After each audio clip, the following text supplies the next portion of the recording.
Well, good morning, everyone, and thank you for joining us. This is seminar number 5, a field guide to municipal taxes and operating costs. Municipal taxes and utilities are typically the most expensive items in your income and expense statement. So today we're going to welcome some real guests here who are experts in this area. Slide, and I want to introduce Peter Mills of Wise Metering Solutions and David Gibson of Yeoman and Company. Both of these guys are not just pretty faces. These guys know the business. They've been in it, for most of their lives. So we're getting down to the details of running an apartment building and your operating costs. Okay, so slide. So as we go through our presentation here today, we're on session number 5. The next session is determining your rent. So we're sort of covering the nitty gritty. Today we're getting down to details the way we did in the financial modeling section. Okay, slide. So typically utilities and property taxes are your biggest expenses. Utilities can be submetered. We know that, but there's strategy to doing it. Property taxes can be negotiated. Who knew that? And I've learned some really good lessons from David Gibson. He's worked with our current clients, helping them minimize their tax bill. I'm going to walk through, each of these today. So slide. So when you look at the income and expense statement, 60%, now it's not always 60%, but in and around, certainly more than half of your operating costs, right, which flow directly down to your NOI, are in these two topics that we're talking today, right? So what we're trying to do in these webinars is deal with the big issues, the ones that really impact on your profitability. There are lots of things about new apartment construction that we're going to talk about, but we've tried to stay focused in on what we call the big rocks. Okay, so slide. So those of you that read Stephen Covey's book, The 7 Habits of Highly Successful People, he goes to this example of putting rocks in a jar, and this is the way not to do it, okay? Because what you're trying to do is get as much in the jar as you can, get as much into that apartment building as you can of smart design. Well, if you put the small stuff in first, the color of the lobby, the faucets, and spend all your time thinking about that kind of stuff, you put the sand in first, there's not enough room to put the big rocks in, right? So what we're trying to do in this series of seminars is teach you the things that are important, and the things that are important are the things that drive your profitability. Okay, so slide. So this is the way that we kind of think of it. If you've read the book, you know exactly what I'm talking about, but it's pretty straightforward.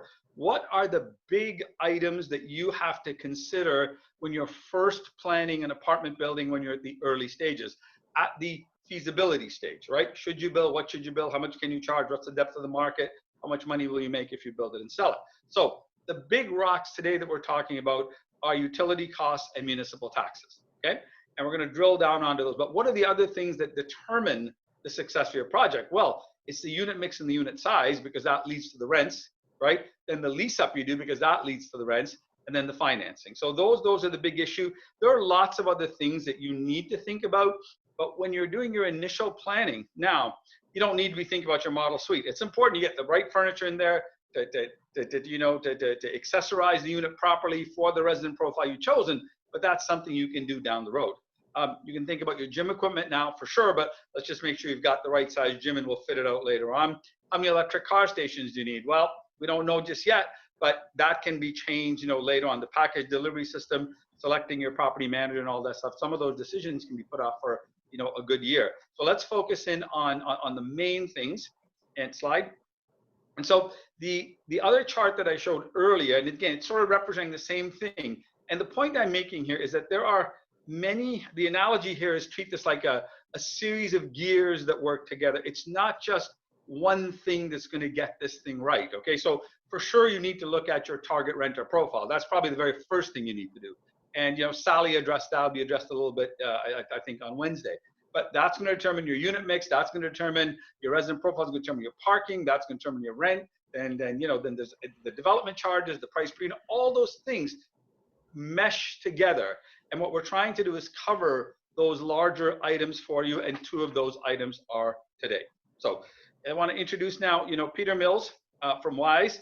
And I've known Peter and his partner, Ian Stewart, for, 25, 30 years. These are the guys that are sort of at the front end of sub-metering. So with that, Peter, take it away, man. Great, thanks very much, Derek. And first of all, I just want to say thank you to SBN and Derek for inviting us here today to share some of our knowledge about submetering. We've seen a tremendous uptick in terms of new construction rental across Canada. And you know, we get involved quite early in terms of the design and development stage with initial discussions with developers about what utilities can be submetered, what makes sense for the particular market. There are various regulations province by province, as well as within municipalities across Canada. And each of those is important to be looked at on a geographic standpoint before the submetering question can sort of be answered properly for each of your projects that you're working on. So go to the next slide, please. So a little bit about submetering in Canada and how did we get to where we are today. We actually started submetering. Our first project was done in early 2000. It was one of the first sort of really designated projects for utility submetering in Scarborough. Fast forward to 2009, about 10% of the multi-residential sector had been submetered, and fast forward again to 2020, probably about 40% of the existing stock of rental housing in Canada is now submetered, and there's about a total of 1.6 million units that are bulk metered. So a pretty healthy percentage and quantity of multi-residential buildings are now submetered for various utilities. More specifically in Ontario, just to give you where there's been a very long-standing regulatory environment that allows submetering, we currently have over 236,000 units that are submetered, and about 140,000 of those are bill pairs. So a pretty robust market across Canada, and in most of the provinces now, we see a fairly high penetration of submetering both on existing and new buildings as well. Next slide. So here's just an outline of the existing rental stock in Ontario. Row housing or walk-ups represents about 32,000 units. Apartment units represent about 600,000 suites in the province, so a total of about 633,000 units. And you can see the makeup there. The majority of the stock is of 1 and 2 bedroom units. And from a submetering standpoint, you know, we're able to provide submetering services, or you can certainly look at submetering services in both townhouse, walk-up, stacked townhouses, high-rise. All of those new construction opportunities have opportunities for submetering. Next slide. So yeah, there's about 236,000 households that are submetered currently by various submetering companies, not just WISE, but all submetering companies across Ontario.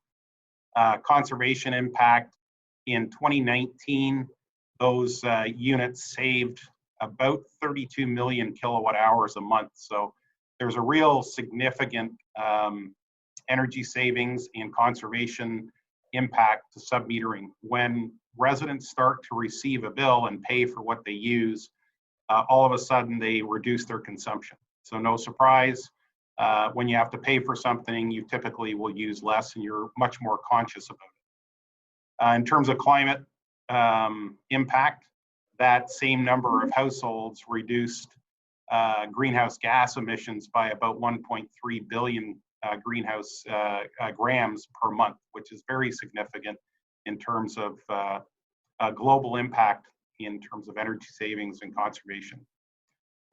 Similar to taking about 4,900 cars off the road every month for a whole year. So it's a real significant number. When residents start to receive a bill and pay for what they use less. And that also represented about 2.2 million in savings per month. And those are savings that are enjoyed by both the resident as well as the property owner. Next slide, please. So where is all of the greenhouse gas emissions coming from? Buildings represent about 44% of all the greenhouse gas emissions. So we really need to do a better job at making our buildings more efficient going forward.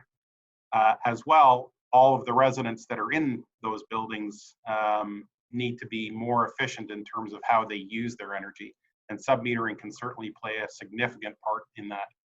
Obviously, transportation is a very large producer of greenhouse gas emissions, and we're certainly seeing a bigger uptake on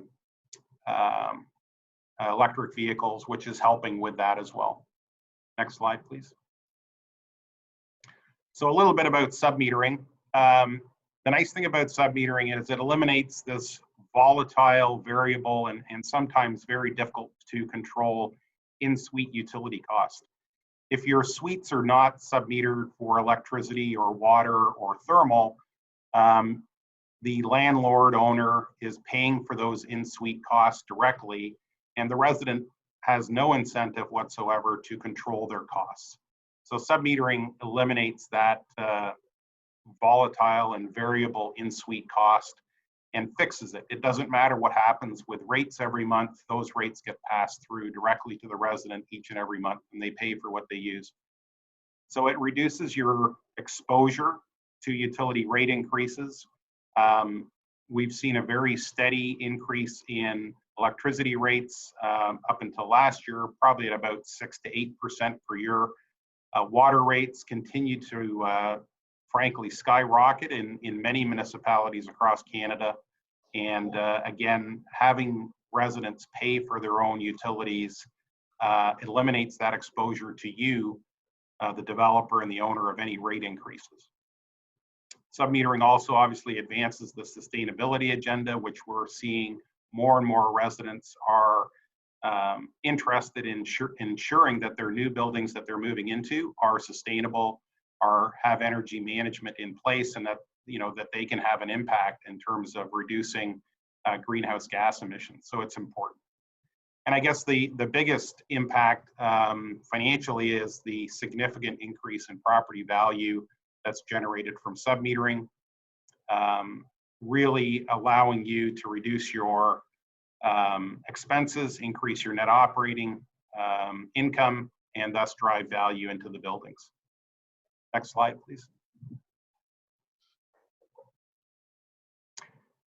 In terms of residents submetering, it's very fair. What we see on a regular basis is that about 10% of the residents in your building are using about 25% of the power or the water. And so what ends up happening is the majority of the residents are actually subsidizing the very high users in your building. And that's not fair. And most residents are making that quite crystal clear in some of the information that we're seeing, is they don't want to be paying for the resident that leaves their lights on, leaves their TVs on, runs their air conditioners, and is running water 24/7. They don't want to have to pay for their neighbor's utility waste anymore. Now there's technology that allows them to just pay for what they use. And again, we see this evolving attitude and lifestyle choice and change happening year over year. There's lots of other, obviously with technology, there's lots of great online tools that make monitoring energy use and your lifestyle much easier. Lots of text alerts, instant graphs, instant information in terms of how people are using their energy, what your bill is, how to modify or change your behavior to reduce your energy usage. And all of those things help your residents to conserve more, and again, only pay for what they use. Next slide, please.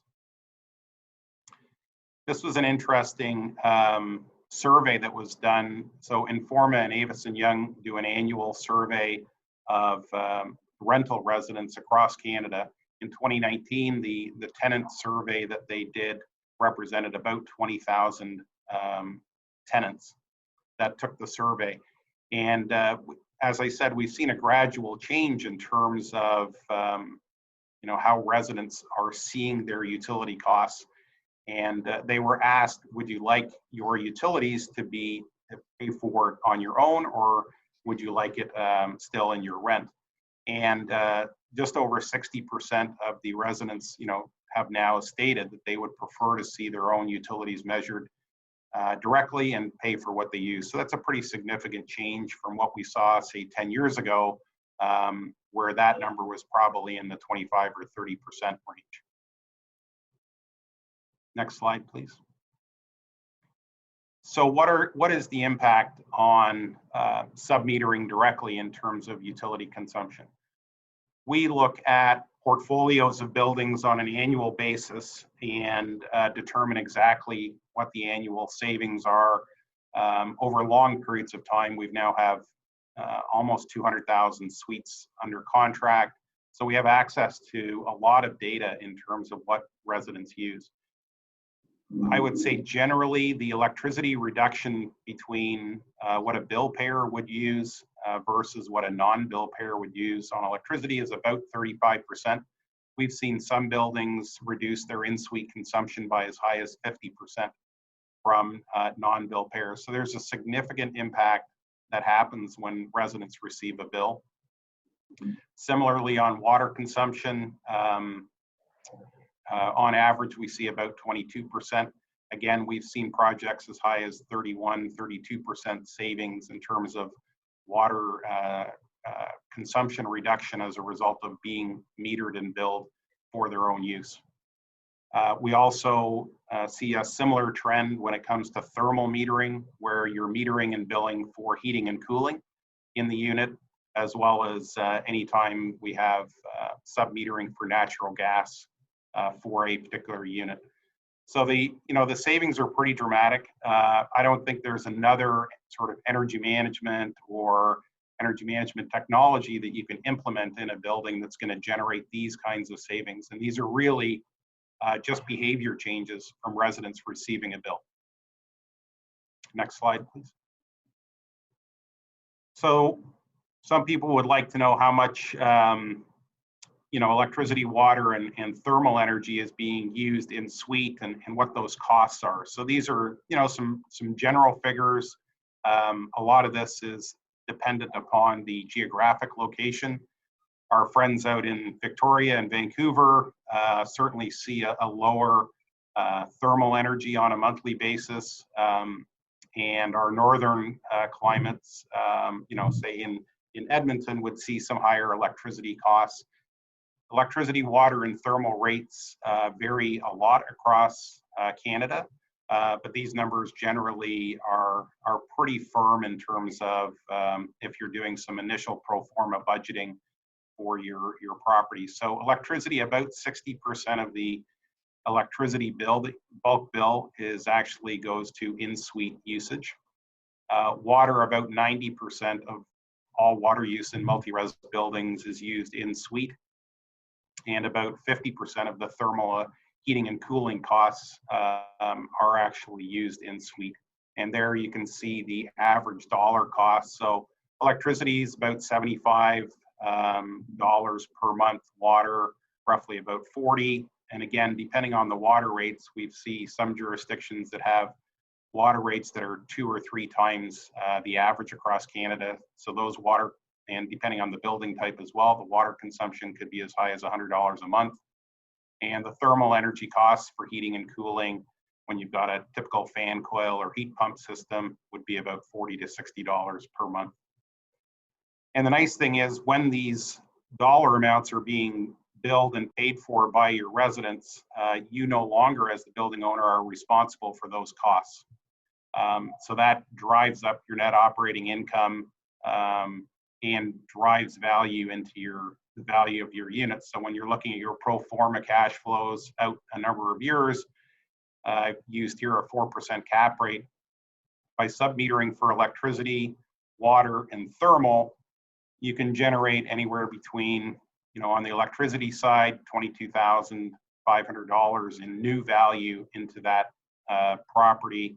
Water, by submetering for water, you can, again, depending on the jurisdiction and the type of property, anywhere from $12,000 to $30,000 per suite in new value, and thermal about 12 to 18,000. So combined, there's some significant value per suite that can be driven by through submetering of your utilities. Next slide, please. So a little bit of technology trend. One of the things that's changed significantly in the last 20 years is the size of electricity meters. You know, most people are used to a large glass meter that you would typically see on the side of a house. Technology has now changed. We can meter up to 24 suites using a panel that's not much bigger than a laptop. And those are all high density digital meters that allow us to meter all the individual suites from a common area location. We also have seen new technology in terms of communications. So we can do in-suite electricity metering, or we can do metering of, for example, EV chargers in remote locations using new communication technologies. So there's lots of things that we can meter individually, as well as within the suite and outside of the suite.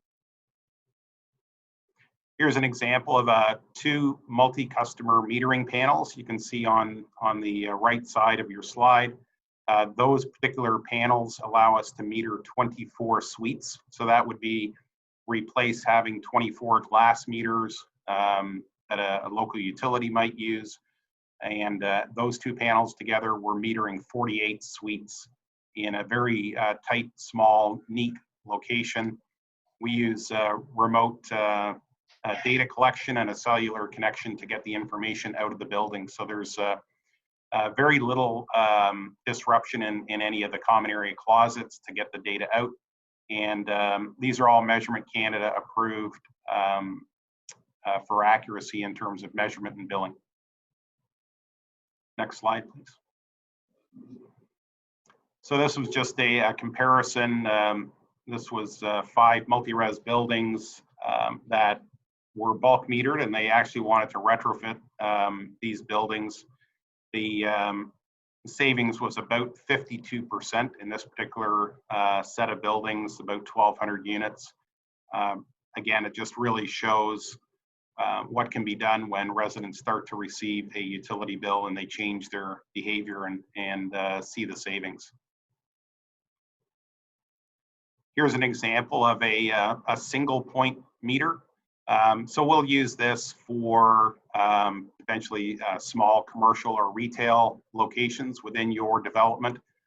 Again, we would also use this for dedicated resident EV charging applications. So this allows us to pick up the EV charging kilowatt hour consumption, and we can then actually add that consumption directly onto the resident bill each month. So when you're looking at EV charging in your new construction projects, this allows you lots of flexibility in terms of choosing EV charging hardware. This is adaptable to any EV charger on the market.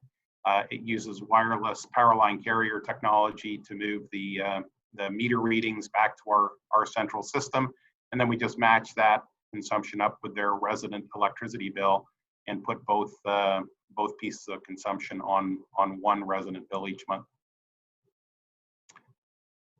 Some other interesting trends that we're seeing, a lot of new construction projects are evaluating what is the best heating and cooling approach.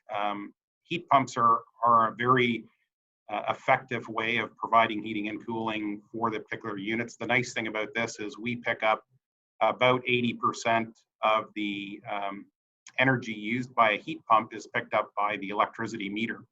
So you don't actually have to install a separate thermal meter to pick up the heating and cooling loads. We can pick up those loads directly with the electricity meter.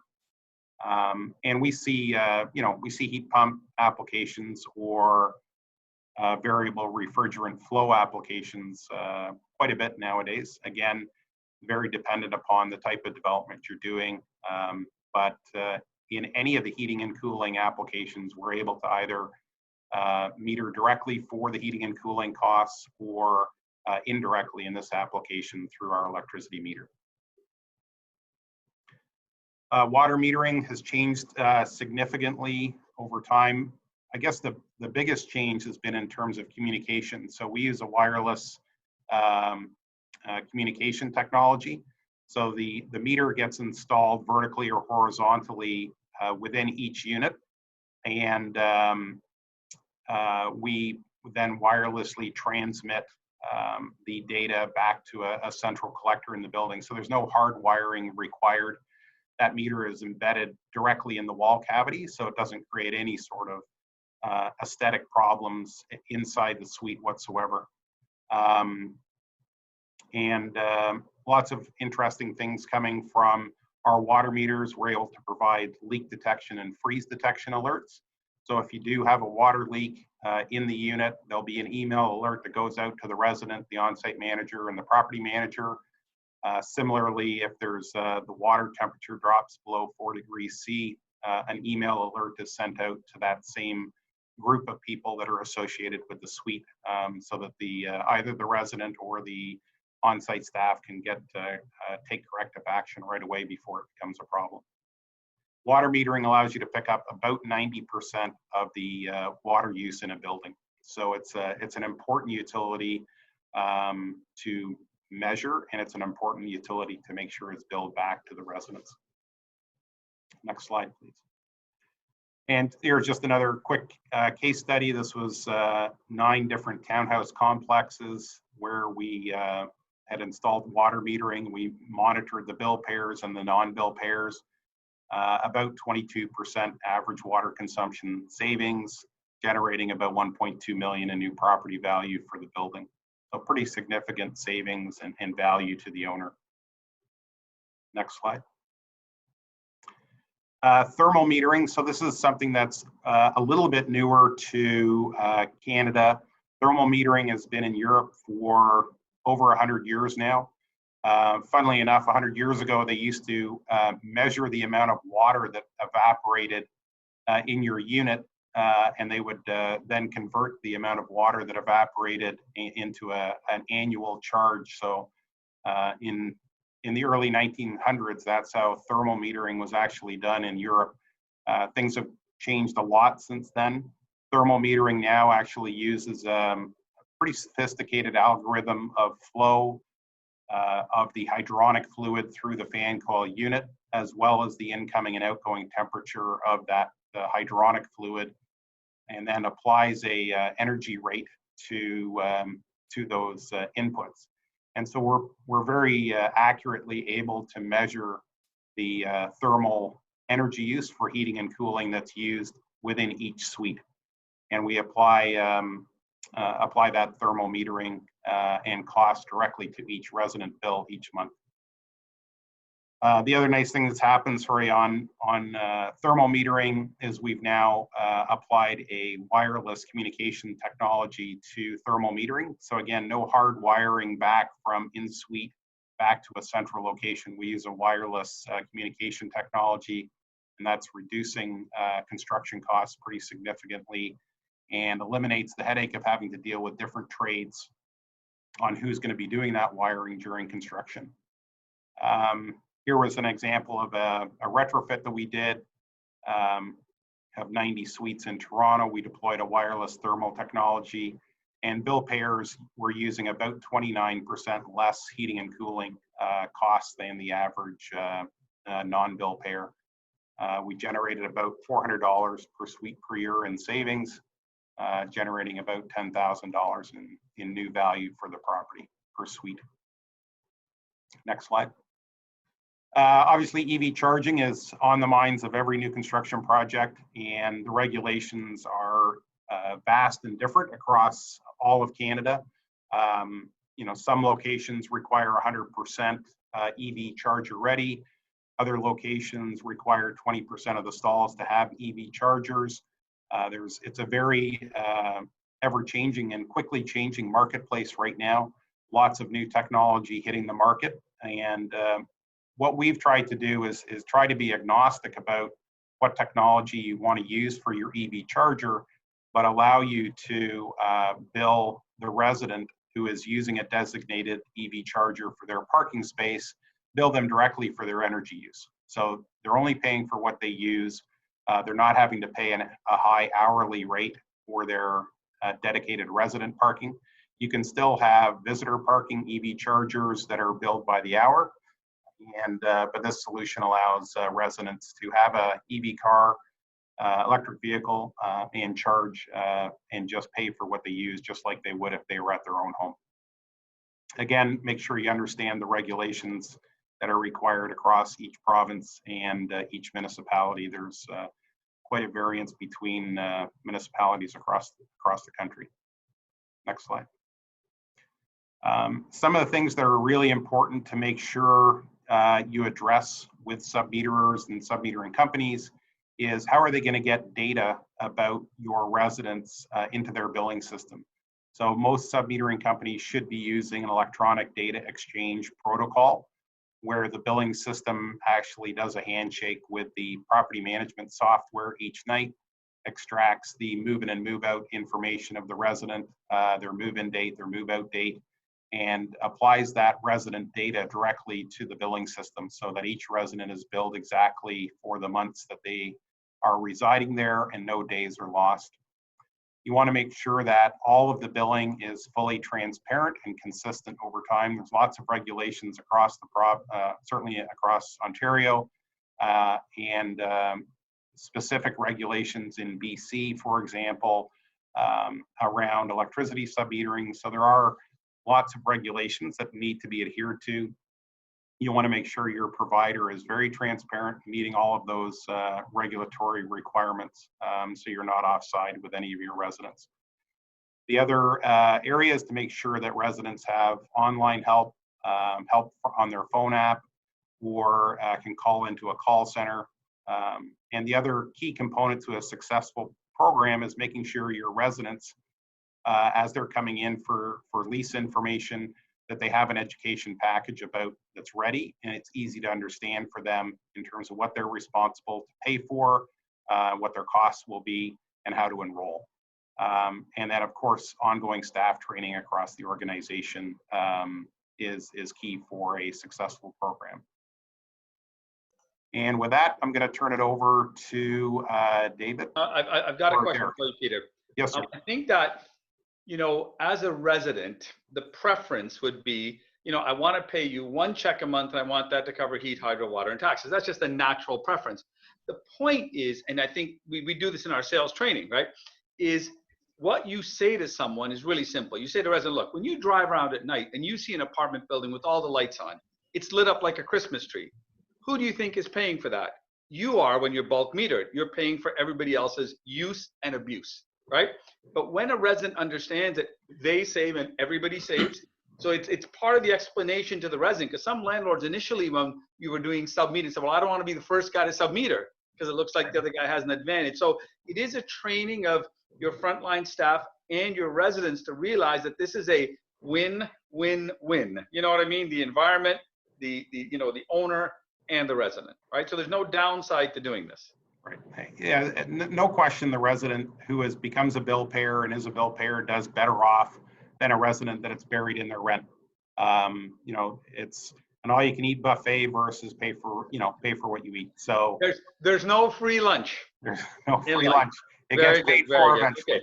All right, Peter, fantastic job. Okay, so David Gibson, you're on, my friend. Good morning, all. First off, I'd like to say thank you to Derek and the rest of the folks at SVN for including us in this presentation this morning. In a sense, the discussion is going to center around realty taxes as a line item on your balance sheet. It is, as Derek alluded to earlier on, a significant component of that expense line item. It can be the second to debt service. It can be the largest. So with that, our discussion is going to center around new construction. However, it all goes to establishing that line item and that knowledge of what that expense is, from the planning right through to completion of the building, and then of course annual maintenance of that realty tax line item as we go through. So with that, let's proceed to the next slide. So our discussion this morning is obviously centered around Ontario, but this is really, as it relates to any of the provinces across Canada, it has a similar cause and effect, and it's equally as important as we move both back and forth across Canada. But for the province of Ontario, what we need to do is look at that assessment cycle and how it impacts on the assessment and the taxes that are derived from it. Next slide. So the Municipal Property Assessment Corporation in the province of Ontario is the provider of that value, and they are mandated to update those values every 4 years. It's a legislative date, and the current date that we're currently under is January 1st, 2016. So in other words, the assessor stands up, looks at your property and determines what it would be worth to a willing buyer or willing seller as of January 1st, 2016. And then that's phased in for tax years 2017 through 2020. However, as a result of the recent issues with COVID-19, the province on March the 25th delayed the reassessment that was to take place for the 2021 tax year, which would have seen a valuation updated from January 1st, 2016 to January 1st, 2019. So with this delay, in effect, the 2016 base year will now be extended for one more calendar year at least through 2021. And it will have an impact on your current property taxes, both in some cases a negative effect, or in some cases a positive effect, depending on where you are in that schedule of construction. So what we're going to do is we're going to walk through some of the implications that can be seen. Next slide, please. So when a client of ours is looking at purchasing a property, the tax due diligence and that planning component of a new development is critical. So with that, we often look to develop a sort of a protocol and a schedule of things that we need to look at, i.e., are there outstanding appeals that are pending before the property? Is the status of those tax applications, where are they in the cycle on behalf of the vendor or the purchaser?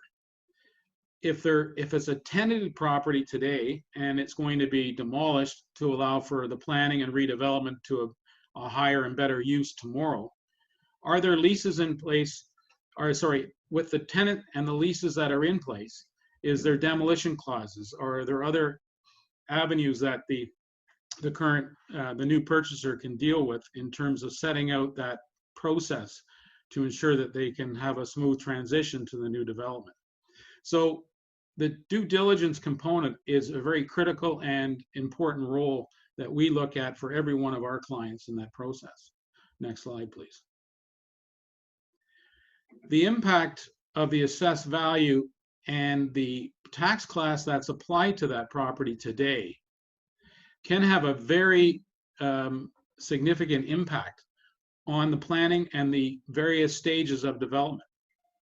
If the property, in terms of zoning that's in place today, and how we look at that current zoning and we look at the modeling of tax classification, can have a significant impact on the taxes that you pay today going through in that planning process. Next slide, please. Development lands, when they're acquired, MPAC will look to HABU in terms of highest and best use valuations. But how can that highest and best use valuation have an impact on your planning and your rezoning status of the property? That's probably the most important question that we get asked and we work through with our clients when they're in that planning and development stage. Equity as a tool in the province of Ontario has a significant impact on the valuation of similar real property. In other words, if I have 4 buildings or 4 properties in a row, and they're all similar zoned, similar size, etc., how does equity play a role?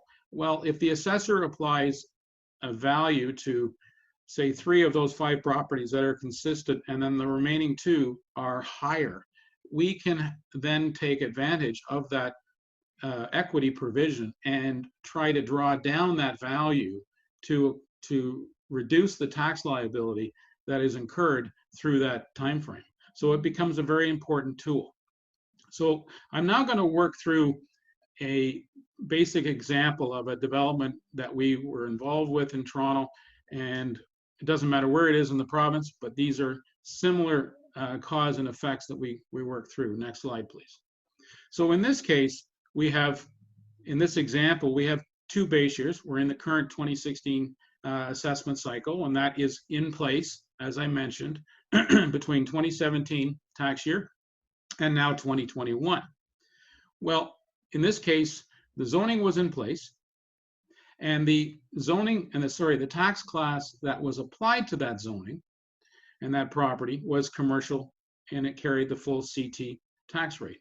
Well, with the zoning in place and the existing building now decommissioned and removed, we were able to apply under the Municipal Act to have the tax class changed from commercial CT, in this case, to multi-residential. Well, the tax benefit over that period is in this case, was $322,000. And then the flow through as we move into the forecasted value into the 2019 current value assessment, again, we're able to pre-negotiate that value with MPAC, as it's an important tool in the establishment of value through your development horizon. So in this case, then the inherent savings going in is again factored into the overall development of the property. So it becomes a very, very important line item and exercise as you go through your planning and development forecast for that new building. Next slide. So now we've got through the planning, we've got through the tax class conversion, we've got development land rates in place, and now we've got a building coming out of the ground. Well, under the Assessment Act of Ontario, MPAC is allowed to go back 2 years plus the current after a building is completed to pick up that omitted assessment and therefore create a liability. Well, a program that our firm has started about 6 or 7 years ago is to get in front of those changes, get in front and meet with MPAC and the corresponding municipality that it resides in. And we try to pre-negotiate those values. So therefore, we create not only a more reasonable phase-in of those values once the building is complete, we avoid that large omitted assessment coming on to the property some 2 and almost 3 years later, and then creating a liability that wasn't budgeted or accounted for appropriately. The other benefit to this is, in this case, in the pre-roll negotiation process, we meet with MPAC. The city and the municipality is not necessarily a party to that appeal or that process until it becomes accessible. So we avoid that sort of one extra party at the table through those negotiation process. And we found that in going through this process, we have not only created the benefit of an understated or an understood line item in the expense and balance sheet, but we've also created a stabilized expense line item. Next slide. So to combat the issues in setting out these pre-roll negotiations, again, to highlight it, we're able to identify and create a stabilized expense line item. We've been able to provide a reasonable schedule. So if I have a building that has 400 units in the multi-residential component, as an example, then I'm able to structure a reasonable and understood phase-in of that program so that it avoids all of the assessment being placed on the roll, on the building at day one when the first tenant walks through the front door. So if we, in this case, are able to look at a sort of a 12 or 16 month or 18-month phase-in of those of those tenancies as they move into the building, we're then able to create a stabilized expense line item that is forecasted and understood. And then as part of this process, in this pre-roll process, even if there are areas, once we establish the value at the end of the day, we're able to establish that, say, there's 6 or 8 or 9, 10 items on that sort of list of opportunities to create that value for that property.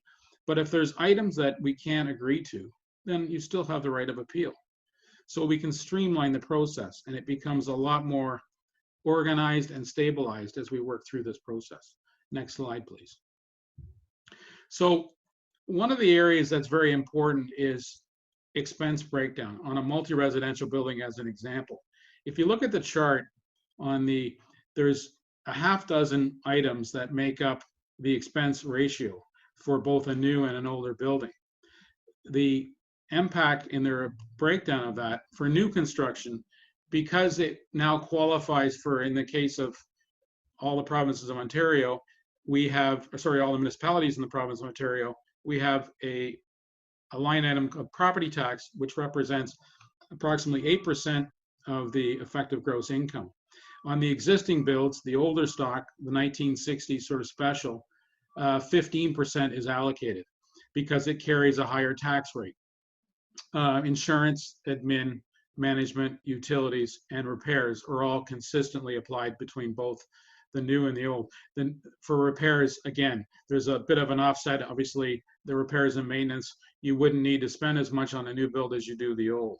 So with that, there's a bit of an offset. So the typical expense rate ranges, depending on where you are in the province, between about 38 and 42% for new builds, and it ranges from about 49 to about 56 for the traditional existing multi-residential buildings, as again expressed as a percentage of your gross income. So in this case, what we've done is we typically model your studio, one-bedroom units, etc. We apply a fair market rent that is derived both looking at equity and time-adjusted rents back to the base year of value. We apply a standard expense line item for vacancy. The expenses in this case, it's a new build, so it's 42%. And depending on where you are, if it's in the City of Toronto, then the going in cap rate for this base year in most portions of the City of Toronto is around 3.25%. So that's your standard sort of valuations scenario that we would apply to a traditional multi-residential building in the new category. Next slide. And therefore, from that, we then apply the tax rates to arrive at the estimated current value assessment times tax rate equals liability. And you can see in this case, in this example, my per door rate ranges from about $21.59 in 2022 estimate to $23.64 as we forecast out into the future.